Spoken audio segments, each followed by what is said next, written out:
మేము ఇప్పుడు కూడా చెప్తా ఉన్నాం, పవన్ కళ్యాణ్ గారు మా రాష్ట్రం ఏర్పడి 12 సంవత్సరాలైంది. ఈ 12 సంవత్సరాల్లో మేము ఎప్పుడు కూడా ఒకటే మాట అన్నాం, జై తెలంగాణ జై ఆంధ్ర అన్నాం. తెలంగాణ ఎంత బాగుందో ఆంధ్ర కూడా బాగుండాలన్నాం.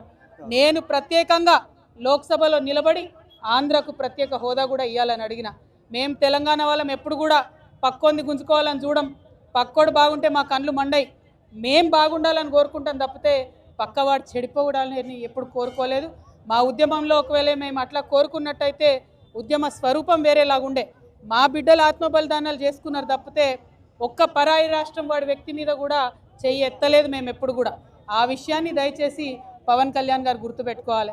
ఆనాడంటే మీరు సినిమా యాక్టర్ ఏమన్నా నడిచింది, ఇవాళ మీరు డిప్యూటీ చీఫ్ మినిస్టర్. మీరు ఆంధ్రప్రదేశ్ యొక్క ప్రజలను దేశవ్యాప్తంగా రిప్రజెంట్ చేస్తారు.